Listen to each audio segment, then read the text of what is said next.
Muy bien, ya estamos. Osvaldo Salomón, intendente de Chavás, gracias por venir, buenas noches. ¿Qué tal? Me apunta bien Osvaldo, dice, faltó el ferrocarril, ninguna mención al ferrocarril. Y tienes razón, Y Osvaldo, vos es sabés verdad. que días pasados nosotros, conjugando, buenas noches, conjugando lo que es el ferrocarril con los accidentes de tránsito, nosotros hicimos un acto con Estrellas Amarillas, la Fundación Estrellas Amarillas, Ajá. que también estuvo en Correa. Ah, conocí a su presidente en la FESPAL de Julio Chavás. Ambrosio, exactamente. Ambrosio, sí, de Córdoba. Y estaban los amigos de Zorra de Vía, Ajá, que son unos locos ajá. que andan con 2 zorras recorriendo la Argentina. Y salieron de Bahía Blanca y llegaban a Córdoba el 30 de agosto para hacer un acto para conmemorar los 154 años del ferrocarril. Y ahí hablábamos del transporte multimodal. Y sin conocer aún los anuncios de la presidenta, de las metas del 2020, nosotros planteábamos que si seguíamos el parámetro que utilizan los brasileros de cada 10 años duplicar la producción, en el 2020 nosotros íbamos a estar más cerca de los 200 millones de toneladas de grano que de los 150. Ajá, mira vos. Pero con el estado que tenemos de las rutas era imperioso, imprescindible, urgente recuperar el ferrocarril, para el tránsito por lo menos, para el transporte de los granos y los subproductos de la larga distancia. Y en la media y en la corta podíamos llevar adelante, hacerlo todavía con el tema de camiones, porque las rutas van a estar más saturadas de lo que están hoy. Claro. Y los muertos van a ser muchos más de los que tenemos ahora. Los próximos años por venir en nuestra zona nos plantean un dilema. Por un lado, el crecimiento del sector agropecuario, al que hay que darle valor agregado para que no se vayan los jóvenes, ojalá se lleguen a las 160 millones de toneladas. Yo creo que el techo que habría que plantear sería de 180 a 200. Da la Argentina para eso con la biotecnología, con inversiones que se puedan aceptar inclusive del exterior, que hay que canalizarlas muy bien, impidiendo la concentración en pocas manos, que es otro de los fenómenos que está pasando en nuestra zona. Los grandes están comiendo a los chicos, pero además hay que pensar en la infraestructura para desarrollar, para sacar esa producción. Si no, va a pasar lo que está ocurriendo en el Gran Rosario en la época de cosecha. No más que va a llegar más kilómetros hacia atrás. Ajá. O sea que todos los camiones van a quedar trabados, colas interminables, como las que vienen ocurriendo en los últimos años con la Ruta 11, la autopista Rosario-Santa Fe y fundamentalmente la 012. Y el resto también va a empezar a pasar lo mismo. O sea, más producción de granos, lo que va a hacer es saturar aún más las rutas, pero con camiones que además, porque el transportista de carga tampoco tiene rentabilidad, especialmente el transportista de granos, con camiones viejos que se van a estar cruzando en las rutas con autos que circulan 3, 4 veces a su velocidad.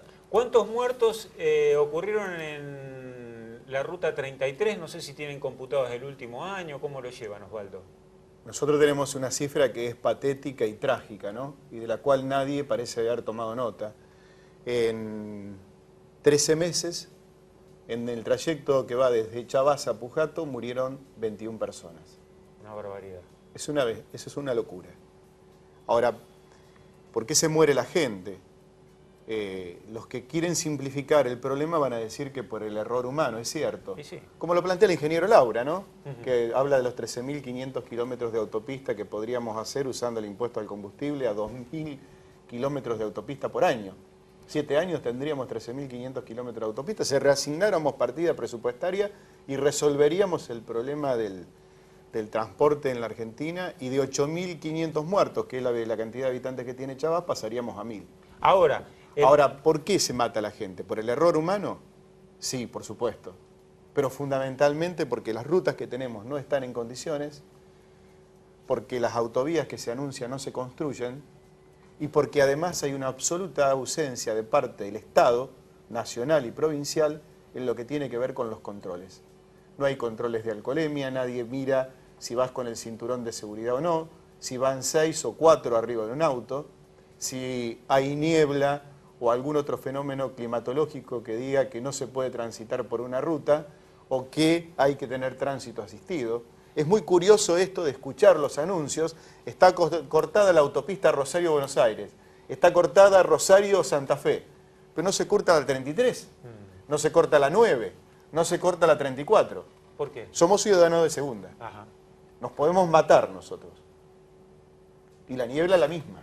Ahora, con relación a la 33, lo que sorprende también es que el actual ministro de Planificación, ya durante el mandato de Néstor Kirchner, Julio de 2003, del 2007. del 2007, Anunció en Rufino, sí, juntamente con Néstor Kirchner y Jorge Oday, la construcción de la autovía de Rosario-Rufino. Rosario-Rufino.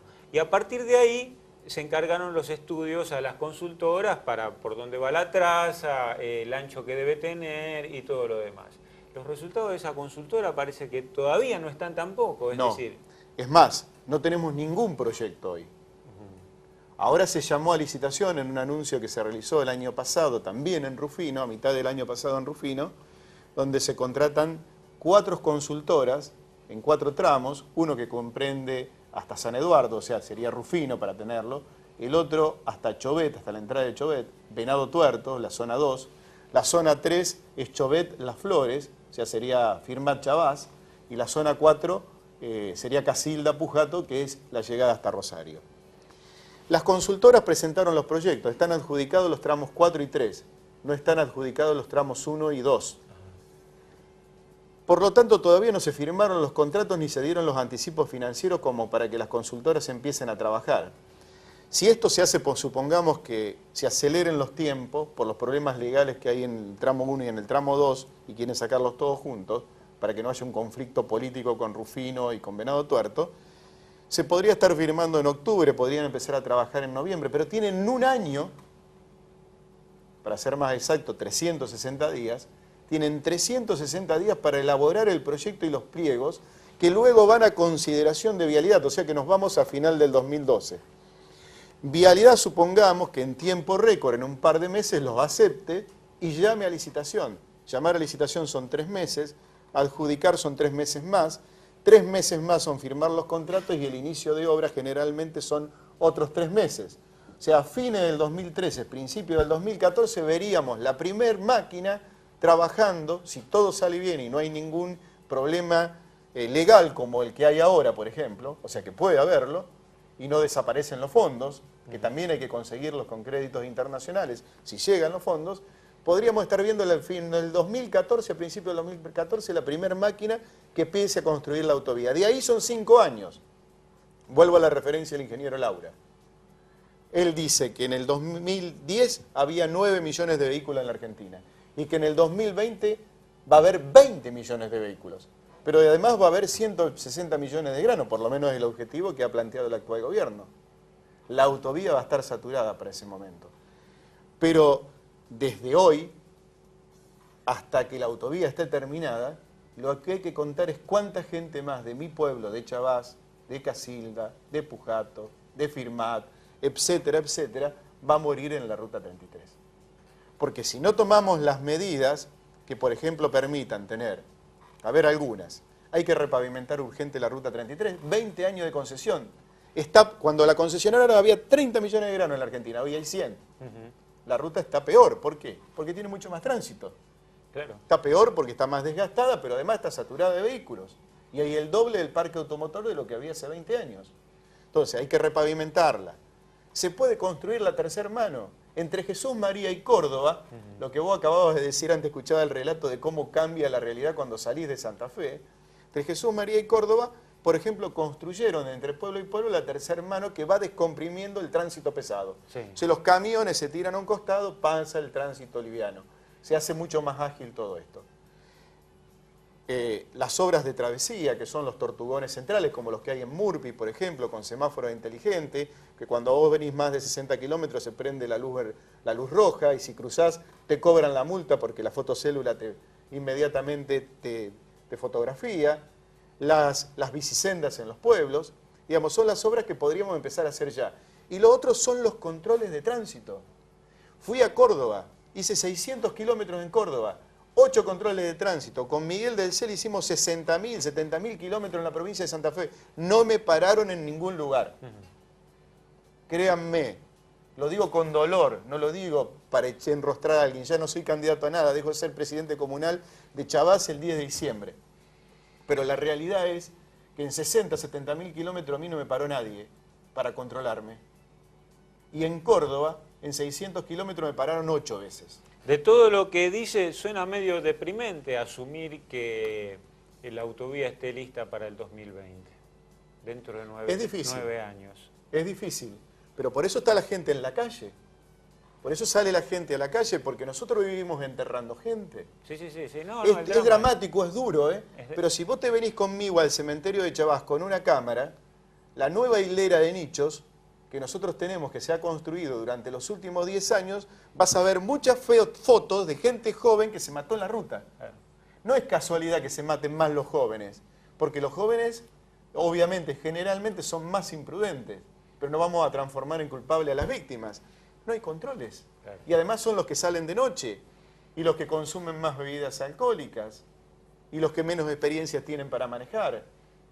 Y bueno, y esto es, si nosotros hacemos un mapa de accidentológico, entonces vamos a encontrarnos que, como por ejemplo, donde se acaban de matar 4 personas hace un par de viernes, en ese lugar, esa ruta no está lo convenientemente señalizada, no tiene tachas centrales, tachas reflectivas, no está iluminada. Hay otra curva, por ejemplo, la curva de la entrada de Chavás, se mató mucha gente, hasta que un día decidieron iluminarla, corregir la traza, hacer un acceso para Aceitera Chavás para el tránsito pesado. No hubo más accidentes, o los accidentes que hubo ninguno terminó con gente muerta. O sea, digamos, por un lado está, hay que acelerar los plazos para construir la autovía de la Ruta 33. Eso se hace con dinero. No podemos esperar 7 años, hay que hacerlo en 4 o en 3. Los japoneses no sé cuántos kilómetros de autopista hicieron en 6 días. Pero digamos, no somos Japón, pero hay cosas que podríamos hacer. En China, desde Controles. que empezó a despertar el crecimiento, la burocracia del gobierno estuvo. Es sumamente involucrada en el tema obra pública, porque era impresionante. Lo primero que hicieron, por ejemplo, yo estuve en el tramo del aeropuerto de Shanghái a Shanghái, ahí en el año 93 todavía iban carros de caballos, iban carros tirados por caballos. En el 98 era una autopista de 7 manos, son 40 kilómetros. Claro, la A012, pero se les venía el mundo encima. La A012, para salir un poco de la 33, por lo menos tiene que tener 4 manos de cada lado. Claro. O sea, tiene que tener 8 manos. Si no, es imposible que esto pueda llevar adelante. Hay que recuperar el ferrocarril. Por eso cuando se anuncian este tipo de medidas, es decir, la meta es llegar a los 160 millones de toneladas, es lo que venimos planteando nosotros desde el conflicto del 2008, que esto se sale con más crecimiento, reemplazando los impuestos, las retenciones por impuestos a los que más cobran, para que los grandes no se coman a los chicos, pero además hay que acompañarlo con obras de infraestructura, rutas, como bien decías vos, el ferrocarril, la energía, falta electricidad y falta gas. Entonces, porque si decimos que nosotros queremos que los jóvenes, como esos 80.000 que están estudiando en Rosario, vuelvan a sus pueblos, tenemos que darle oportunidades. Para eso tienen que tener condiciones para poder invertir, porque un ingeniero quiere instalar una industria en Chavás, tiene que tener electricidad y gas. Ahora, si no le dejan pinchar el tubo de gas y no le dan electricidad, lo más posible es que vaya a buscar otro lugar. Otro tema que viene anexado al desarrollo del tema agropecuario. Una cosa sobre la Ruta 33. Sí. Hay que hacer algo urgente porque cada día enterramos más gente. Claro. Sí. El tema está planteado y en la 34 también. Osvaldo, Chavás, como algunos pueblos del interior santafesino, sostienen, más o menos me parece, una ecuación feliz de un productor cada 60 hectáreas. Sí. ¿Eso se está 50. perdiendo? ¿Está más o menos por Se ahí está perdiendo. o no? Se empieza a perder. Ajá. Se empieza a perder porque el más grande empieza a comprar el más chico. O sea, ¿cuál es la característica de nuestra zona? Hubo 2 cuestiones centrales, ¿no? La ley de aparcería de General Perón, que dividió los campos, y el Código Vélez-Sarsfield. Eso va repartiendo los campos cada vez más. Ajá. Y los más chicos, para sobrevivir más con una retención del 35%, se le hace imposible. Entonces, o el inversor que llega de otros lugares, o al empresario que le ha ido muy bien, o al que tiene mucho campo y le ha ido muy bien, empieza a comprar el más chicos. Entonces vos vas a ver que si antes tenías 500 productores agropecuarios, hoy por lo menos tenés 100, 150 menos en Chavás. Y esta ecuación, bueno, lo han anunciado Federación Agraria, que a veces es bastante contradictorio también, ¿no? Han desaparecido 60.000 productores. Pero no es que desaparecen los más grandes, desaparecen los más chiquitos. Sí, los más chiquitos. Sí. ¿Por qué? Porque el que tiene 10, 15, 20, 30 hectáreas, invariablemente va a vivir del alquiler del campo y en un momento va a terminar vendiéndolo, cuando empiece a perder rentabilidad.